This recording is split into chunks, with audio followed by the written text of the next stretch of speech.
When you type on a computer keyboard today, or even just tapping on your smartphone screen, there is this very specific kind of safety to it. Oh, absolutely. It's incredibly safe. Right. You press a key, and a perfectly shaped letter just instantly appears. And if you happen to make a mistake... You just hit backspace. Exactly. You press the backspace key, and that mistake is just gone forever. Nobody ever knows it was there. It's a completely invisible process. Yeah. Every single letter looks exactly the same, no matter who is pressing the button or what mood they happen to be in, or even how fast their heart is beating at that exact moment. But then if you look at a piece of traditional Chinese calligraphy, well, suddenly that safety of the backspace key is completely gone. Right, there's no hiding. You are looking at wet ink on very thin, very delicate paper. So every single hesitation, every little burst of speed, or, even a tiny tremble of the hand, it is captured there forever. It's beautifully permanent. It is. It's not just information printed on a page. It really is a perfectly preserved record of a human being's heartbeat and their breathing from the exact second they were holding that brush. And I think that is the core difference we are looking at today. A keyboard is a machine. But calligraphy, it's this living, breathing art form. It exposes exactly who you are in that moment. Welcome to our deep dive. Today, we are going on a really special adventure into the history, the physical beauty, and the mindfulness of Chinese calligraphy art. And we are doing this in a very deliberate way today. Yes, we are. We are taking our time. We are speaking clearly at a comfortable, relaxed pace, and we are using simple, everyday English. Because the goal here is really twofold, right? We want to uncover the magic behind these beautiful Chinese characters, but we also want to provide a relaxing space for you, the listener, to improve your English listening skills at the same time. Exactly. We want you to be able to just soak it all in. So for our sources today, we are looking at some practical teaching guides. Yeah, these are actually designed for elementary calligraphy classes. Plus some historical notes on master calligraphers, and even guides that adapt these ancient brush techniques for modern, everyday pens and pencils. Because we want to show you that calligraphy is not just some ancient, dusty practice for scholars locked in a room. Right. It's an accessible kind of magic. It's a tool you can use today to find focus and just bring a little bit of beauty into your everyday life. So to start, let's talk about the environment. Because before you even pick up a pen or a brush, the teaching guides put a huge emphasis on creating a physical ritual. A ritual, like setting the stage? Exactly. Because the environment dictates the mind. If you want your writing to be clear, your surroundings really must be clear first. That makes total sense. Like, if I want to cook a great meal, I need to organize my kitchen first. If my kitchen counter is a disaster, my food is probably going to be a disaster too. That is a perfect way to look at it. So, to clear the mind, the guide suggests playing traditional guqin music in the background. Gunim, that's an ancient Chinese stringed instrument, right? Yeah, it is. And the music it produces is incredibly slow, very deep, and really resonant. Honestly, it sounds like you were trying to hypnotize the student. Well, in a way, you sort of are. The deep vibrations of that music, they physically help to slow down your heart rate. It sends a signal to your busy brain that the rushing of the outside world is over for now. Okay, so the ears are relaxed. What about the eyes? Visually, the guides also suggest hanging famous calligraphy masterpieces on the walls of the room. You want your eyes to naturally absorb these beautiful balanced forms before you even attempt to create them yourself. So you are basically bathing your senses in calm and beauty. I love that. It's very peaceful. But then, as I was reading the sources, the teaching guides do something that really caught me off guard. Oh, what about the brush? Yes. They tell the teachers to treat the tools like they are people. They literally introduce the brush to the students as Mr. Brush. I know, it sounds a little silly at first. It sounds a bit like a kindergarten cartoon. I mean, why treat this incredibly respected ancient art form like a children's toy? Because honestly, a traditional calligraphy brush is genuinely terrifying when you first hold it. Really?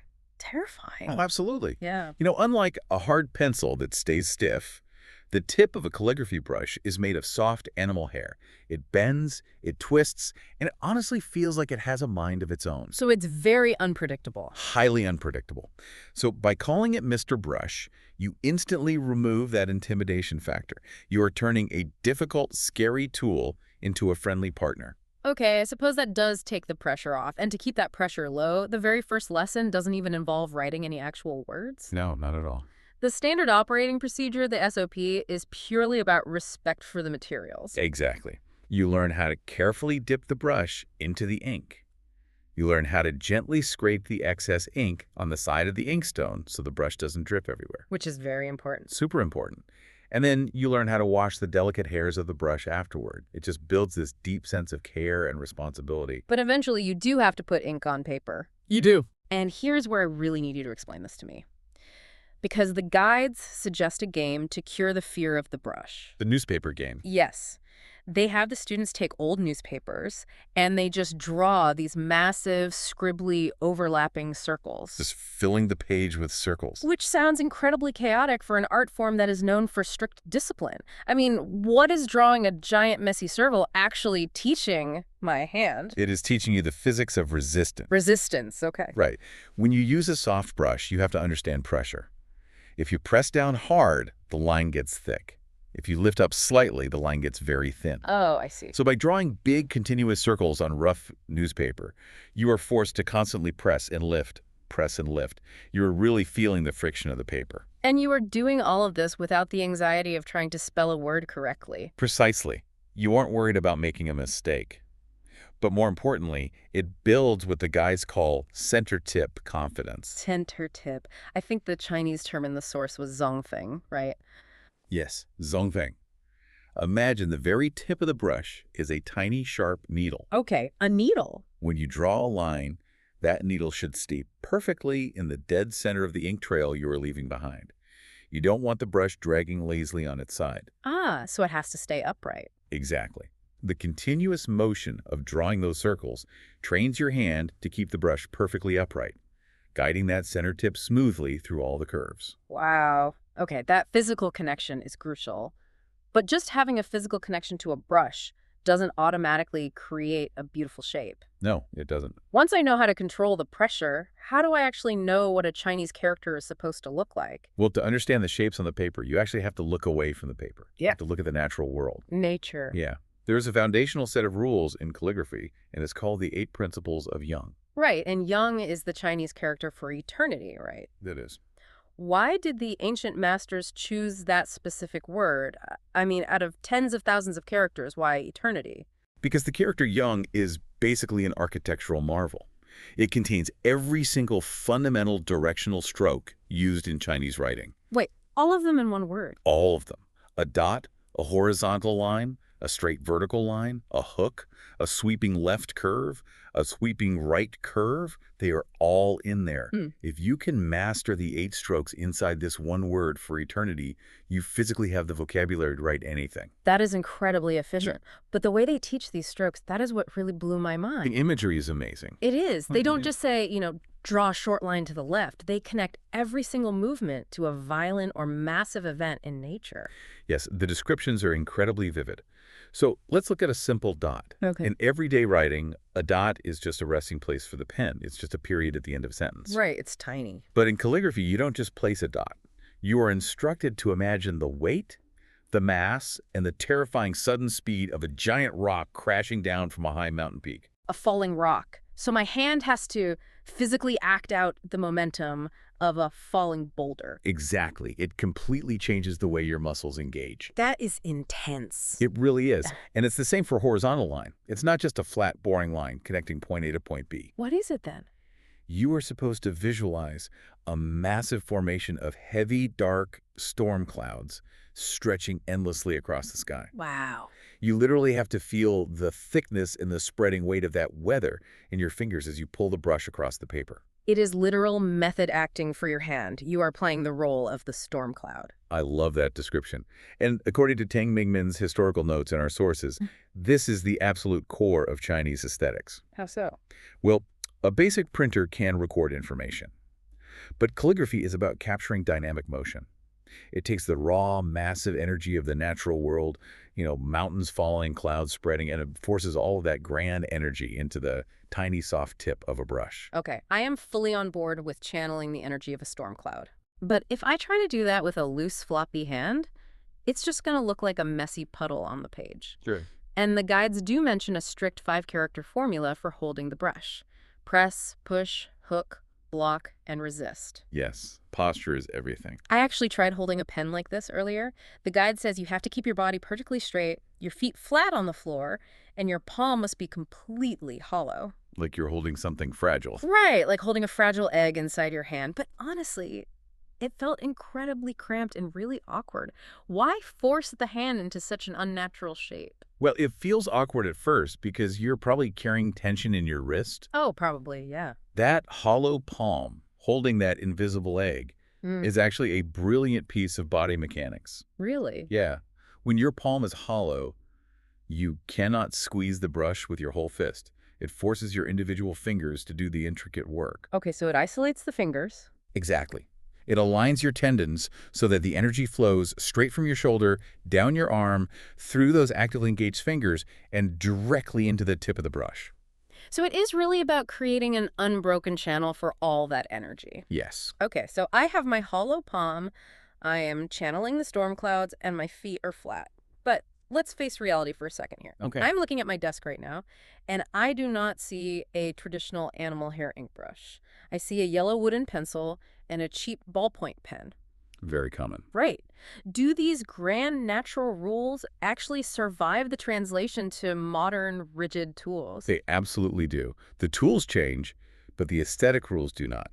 In fact, our sources dedicate an entire section to this. They call it hard pen magic. Hard pen magic. And hard pen just refers to everyday things like pencils, ballpoint pens, or fountain pens. Right. Anything with a hard tip. So if we want to practice this hard pen magic today, where do we start?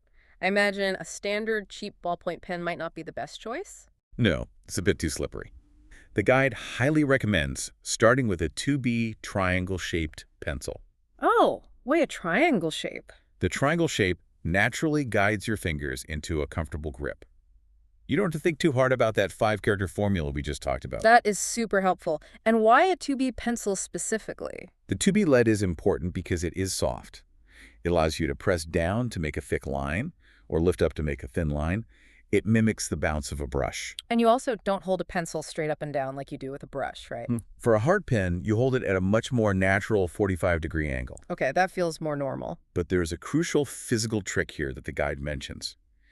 If you write on a single piece of paper directly on a hard wooden desk, your lines will look completely dead. Dead lines. How do we fix that? The guide suggests putting a soft pad, like a piece of leather, or soft plastic mat underneath your paper. Why does the surface underneath the paper matter so much? Think about the difference between walking on hard concrete versus walking on soft soil. On concrete, your foot just hits the surface and stops entirely. There's no give. But on soft soil, your foot sinks in a little bit. You leave a deep, textured footprint. Oh, I see where you're going. Right. The soft pad acts like that soil.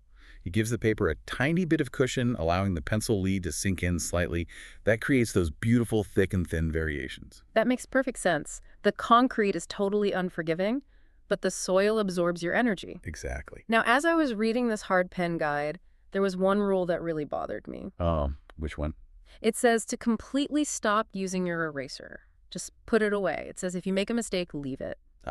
Yes. But if I am trying to create beautiful art, shouldn't I erase my messy lines and fix them? You would think so, but no. If you are constantly stopping to erase and fix every tiny mistake, you become anxious. I guess that's true. You're holding your breath, trying to be artificially perfect. Calligraphy requires a state of relaxed flow. By throwing away the eraser, you accept that a mistake happened, and you simply keep moving forward. You just let it go. Yeah, the tension just leaves your shoulders. Plus, you leave the mistakes on the page so you can clearly see the physical evidence of your progress over time. Okay, I will briefly put the eraser away. Good. So let's talk about the actual magic spells for making the words look better. Because the guides offer two very specific magic principles for modern handwriting. The first one is called the superhero principle, or the main stroke principle. What makes a stroke a superhero? Well, in almost every Chinese character, there is one stroke that is naturally designed to be longer or more prominent than the rest of them. Okay.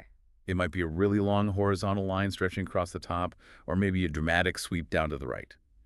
That stroke is your superhero. And what do we do with it? The rule is simple.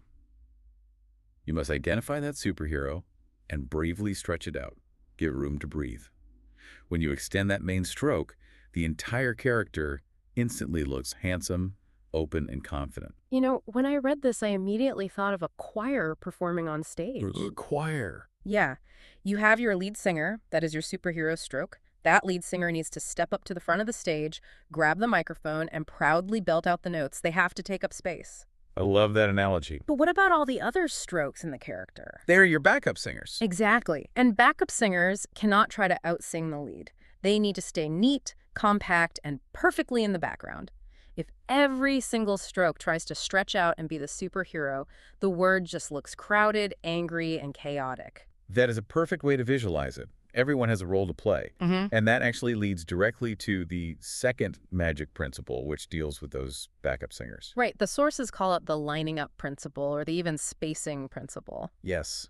So how does that work in practice? Well, many Chinese characters are built with multiple parallel lines. Take the character for I, which is pronounced mu. Mu, right. It looks like a tall box with 2 horizontal lines inside it.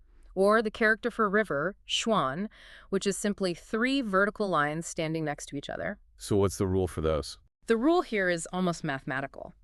The empty white spaces between those lines must be exactly equal. Oh, so it is not just about the ink. It is about managing the empty space. Yes, exactly.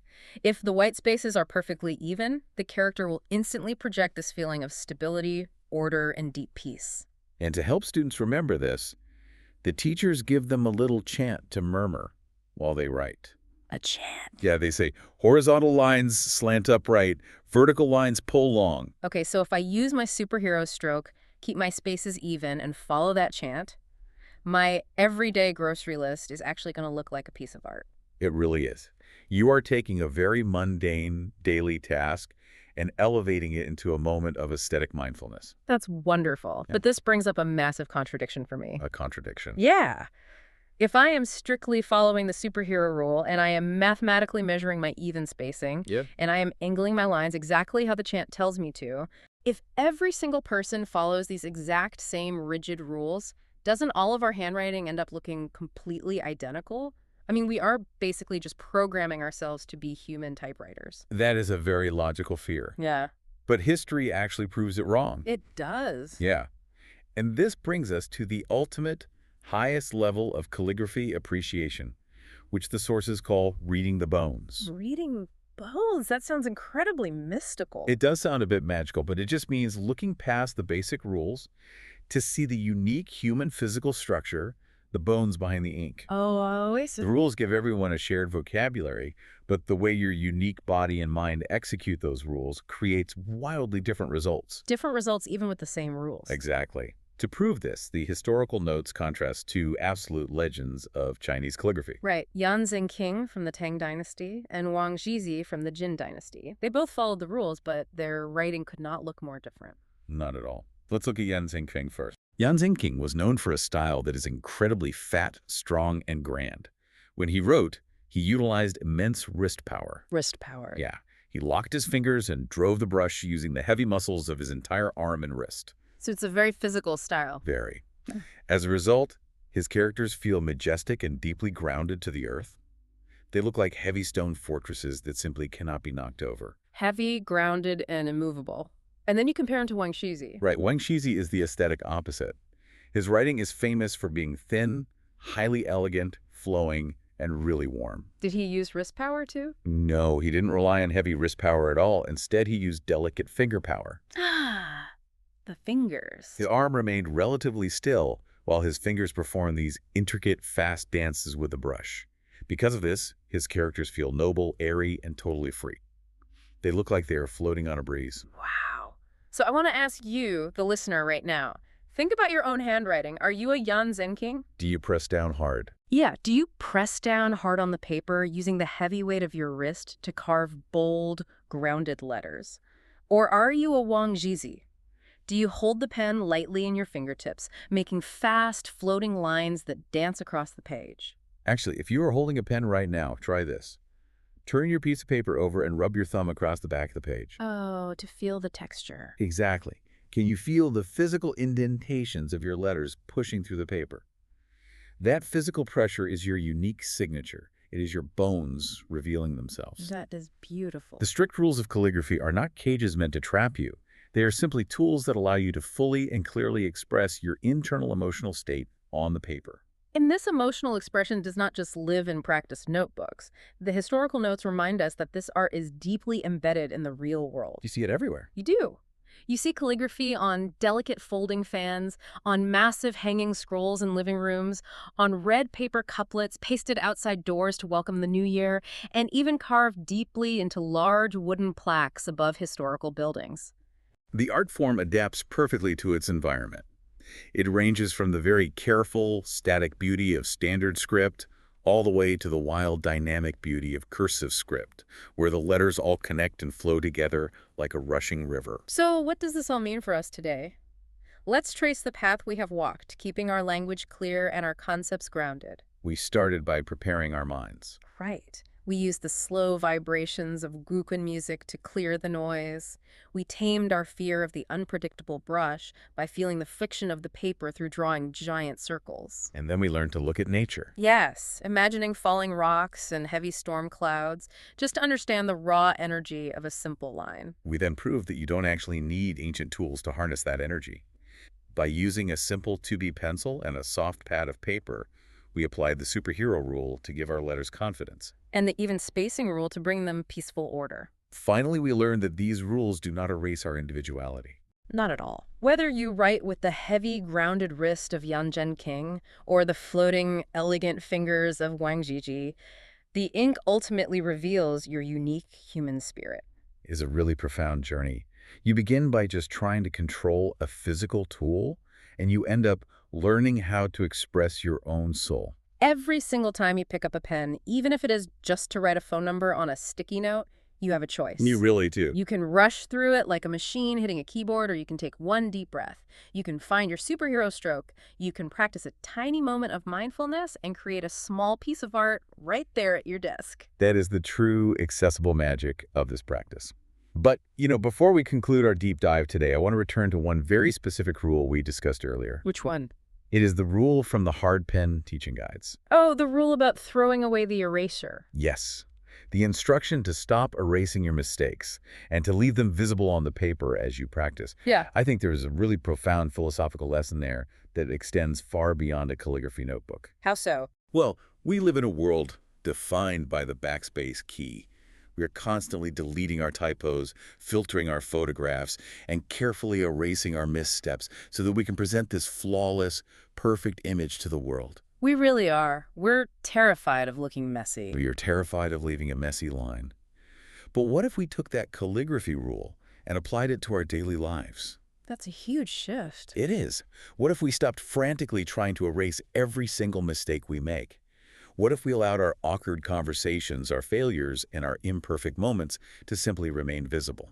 Not hiding them anymore. Exactly. Not as something to be ashamed of, but as a beautiful, honest, and permanent record of exactly where we were on our long journey of getting better. An honest record of getting better? You cannot hit backspace on a brushstroke, and maybe we should stop trying to hit backspace on our lives. Just let the ink stay on the page. Let the ink stay on the page.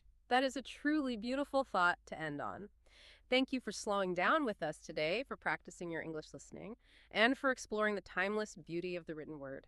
Keep writing, keep practicing, and we will catch you on the next deep dive.